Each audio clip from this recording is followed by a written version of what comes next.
be sitting in the middle of them. And this is exactly what you're thinking. This is Elvira. Bit of an awkward situation. So he sees Elvira, and he introduces her to Raimonda, and the group hangs out during the day. All fine, no cat fights, nothing like that. And, but this wasn't the only coincidence. In the next couple of days, he runs into Elvira a couple of times, but this time alone. And as you do, they start talking about the past 15 years, right? After all, they were supposed to be together. So they're talking about their lives. My dad tells her about his life, and both the positives and the negatives with Raimonda. And then she tells him that she has recently moved to New York City to start this dream of life in America. But she's divorced, has 2 kids, but she's recently divorced. Well, you probably see where this is going. So both of them are wrapped up with this idea that this is not just coincidence. This must be fate, leading them back together again, right? So they part ways. My dad goes back to France, but within a couple of weeks, he tells Raimonda that he cannot be together with her anymore. Instead, he moves in with his brother and writes Elvira. And then he buys a ticket on none other than the Queen Elizabeth. And it wasn't just any trip on the Queen Elizabeth, this was the very last trip of the Queen Elizabeth that she ever took. Okay? Again, these just funny coincidences come in. So he says that it was an absolute party the entire way over, right? Because this was the last trip of this famous ship. So champagne, cake, all this time. And one of the coolest things, at least for me, with the fact of this being the last time that it traveled, was the fact that there are lots of pictures of it coming into New York Harbor. This is one of them.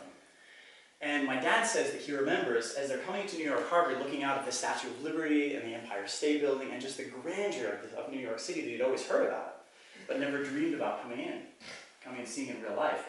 And on some of the other pictures, he looked at it and he was just like, I'm one of these guys right over here, which is pretty cool. Reinvention. Talking about reinventing himself, it's a really good thing that he had all this experience, because this was going to be the biggest challenge of them all. Portuguese, Spanish, French, they're all sort of related Romance languages, but English is something completely different, isn't it? When he left France, he had signed over the land, the house, and most of his belongings to Raimonda. So he had very little money left, and most of that he spent on the ticket on the ship. He landed with $50 in his pocket. But it was no problem, because he had this contact, right? Elvira. Except, she didn't show up to pick him up. This did not go according to plan. So he's waiting on the dock, and he's just like, this is Queen Elizabeth, she can't really miss it, right? It's not a small boat. And so he waits, and he waits. And he waits until nightfall, until somebody that he had traveled with finally says, you know what, you can go down the block, and there's a YMCA where you can get a hotel room for $3 a night. You may want to try that. So we did that. And he came back the next day, waiting for Elvira, and she still doesn't show up. This was a problem. So he finally found out where she lived, and went and confronted her, and it was just like, what's the deal? Why didn't you pick me up?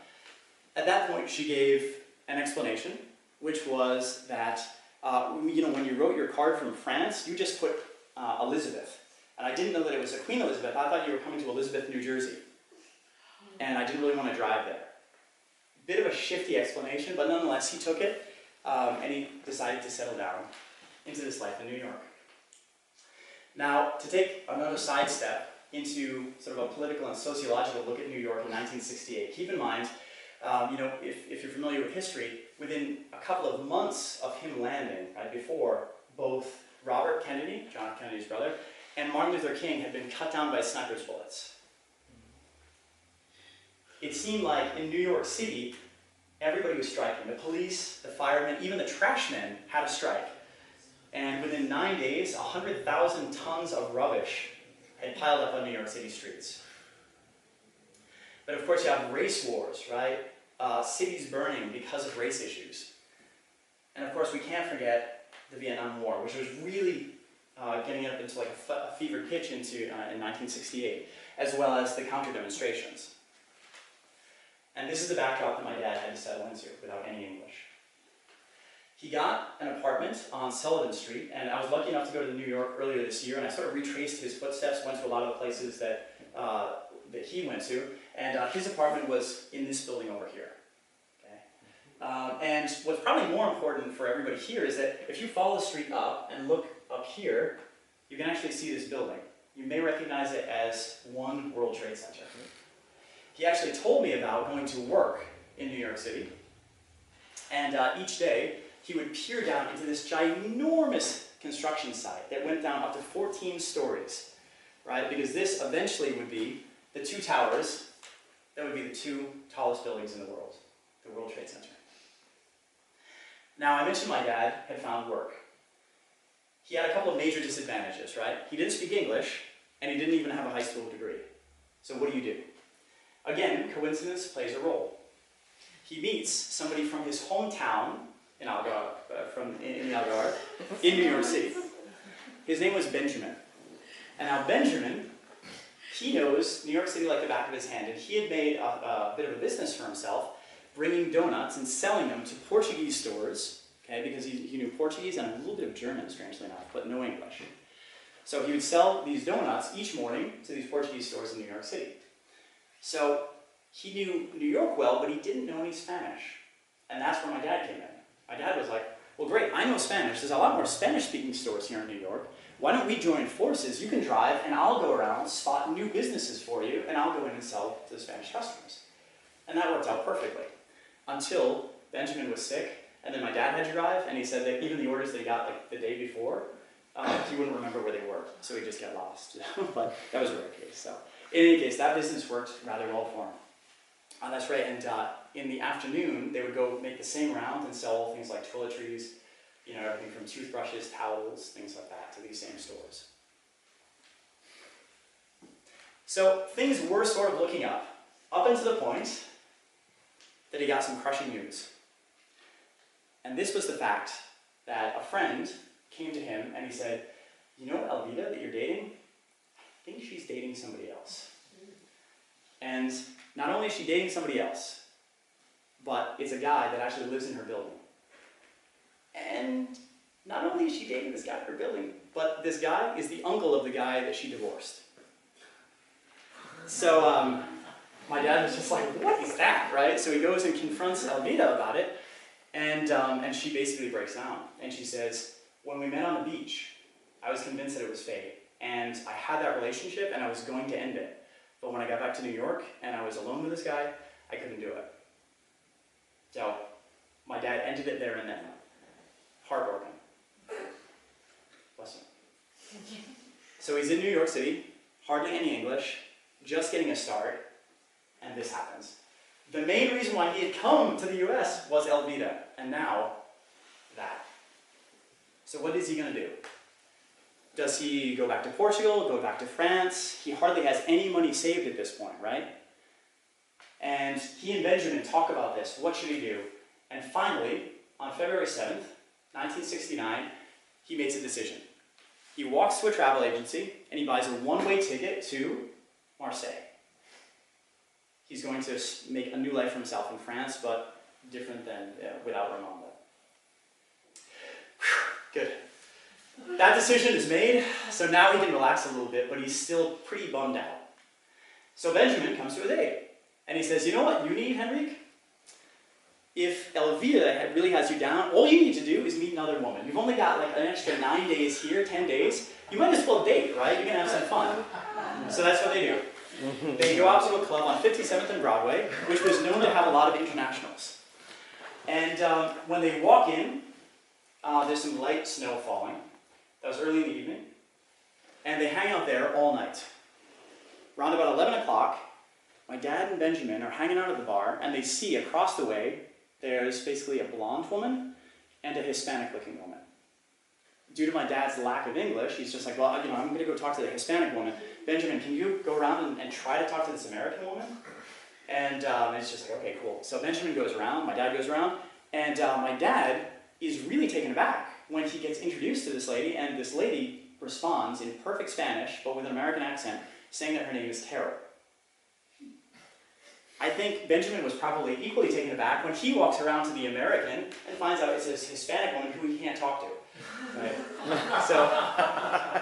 So nonetheless, my dad and Carol start dancing and talking for about 2 hours. And it's going swimmingly. Everything is perfect. The two of them are totally clicking.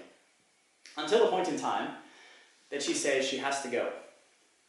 She has to get on a bus and drive 5 hours up to Massachusetts, where she's from.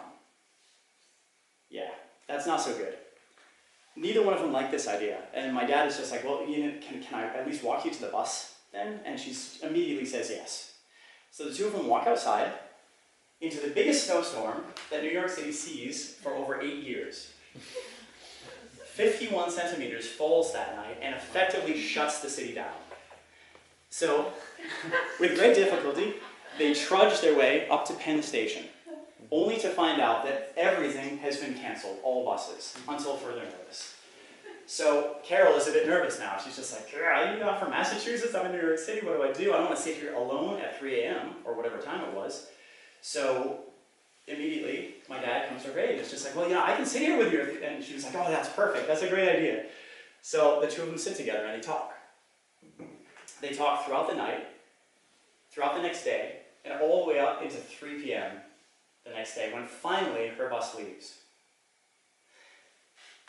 But before she leaves, she makes a request. She says, I know you're leaving to go to France, but before you go, can you come up to Massachusetts to meet me and my parents? This was a pretty gutsy move, if you think about it. She had just met this guy, but it gives you a bit of a feeling of what she felt.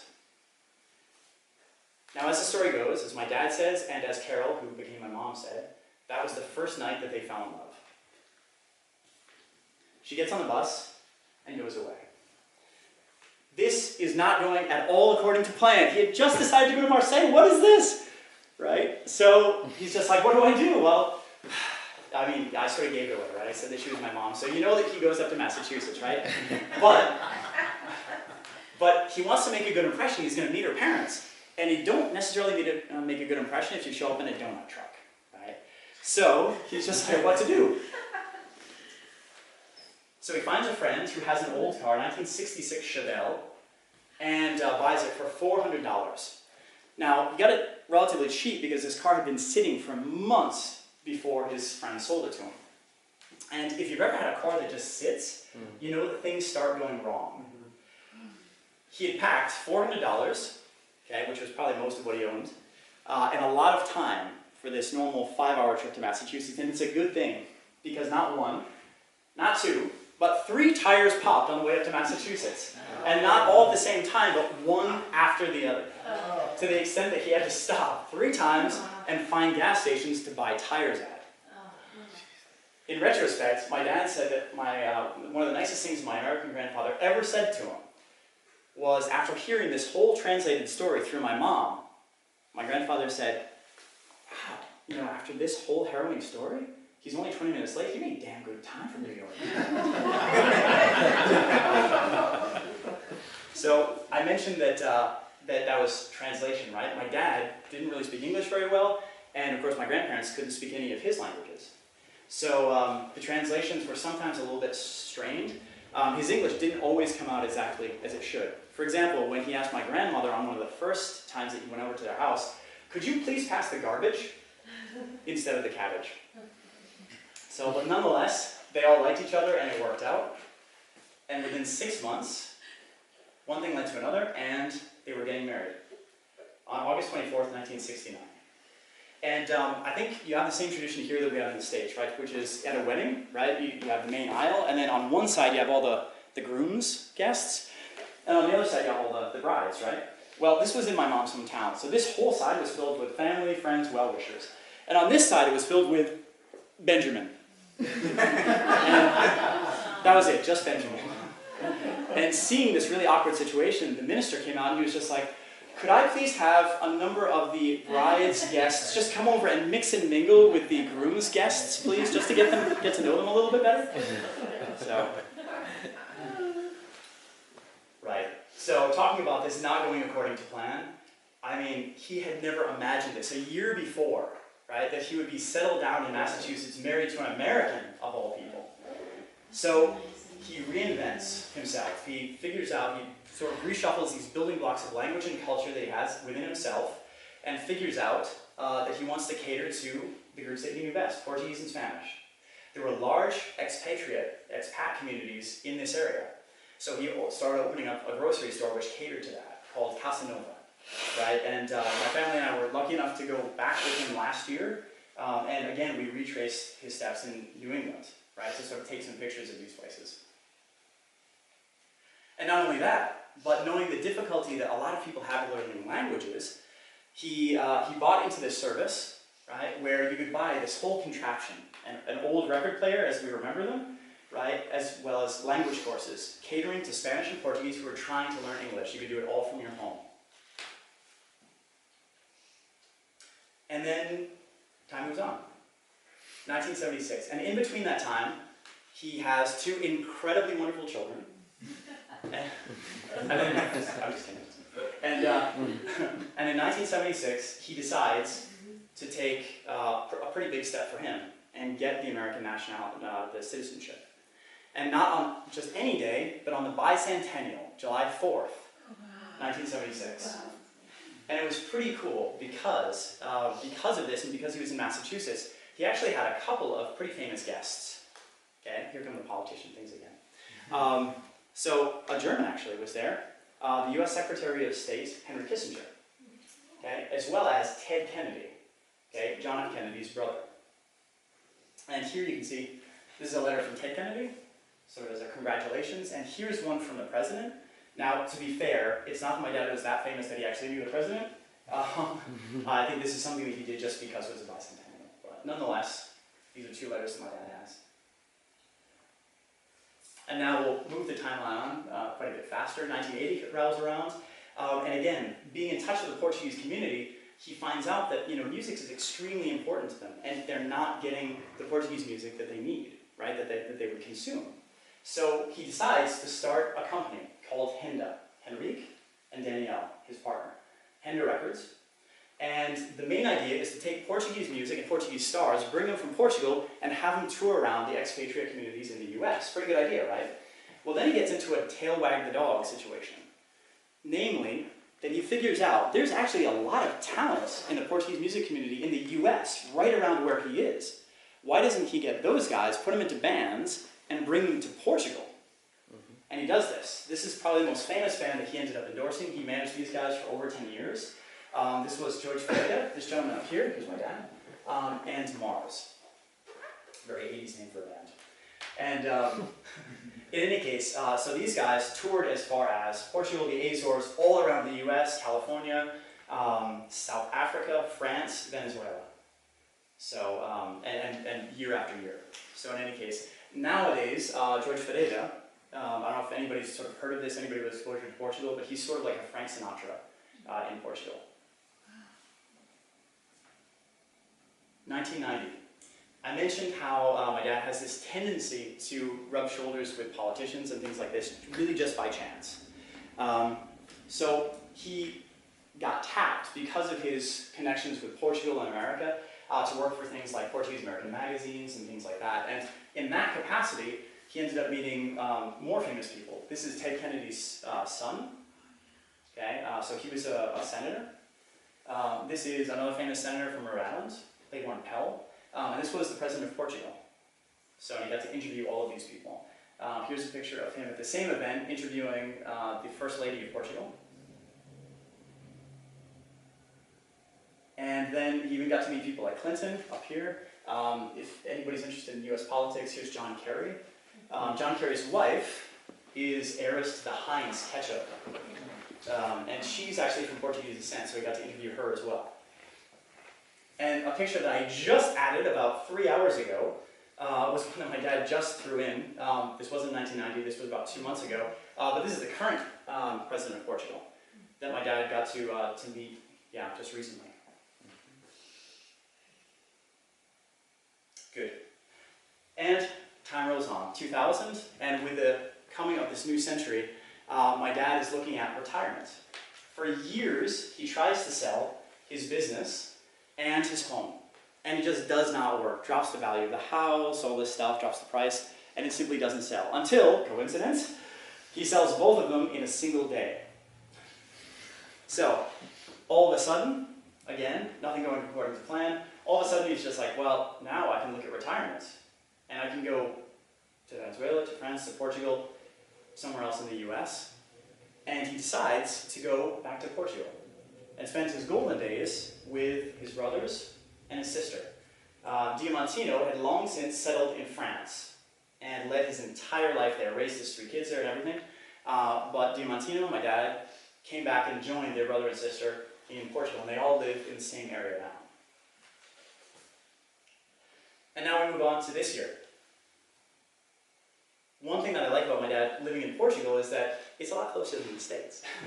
So, yeah, we get to hang out with him pretty often. This is my son. And he comes to Leipzig probably like about once a year or so. This is him at Losteria, where we're going to go tomorrow for lunch. And he's a Red Bull fan as well. So he watches a lot of the games, and this is us at a game earlier this year. So in closing,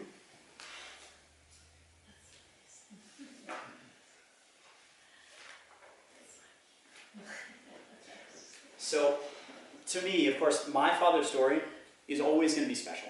And one of the points of me telling it tonight is to record it, right? To have my son hear it, to have it on film so that we have it for generations to come. But truth be told, everybody's life, everybody here, your life is made up of a series of adventures. You may not think it, but it is. And it is to the coming generations. Whether it be your children or your nieces, your nephews, they're going to be interested in what you did. Right? Just the fact that you're sitting here, you have international experience, you've moved to different countries, you've done different things. This is the type of thing that you want to record somehow. You can do it in something like this, you can do it in a journal, you can do it just by recording yourself, but what I would recommend is do it. Do it either for yourself or do it for a loved one. Because long after you're gone, this is going to be the stuff that's going to keep your memory alive. It's just sort of an invitation for you to do that, because I think there's probably no better use of your time. So I thank you very much for your time, your attention. Yeah, thanks.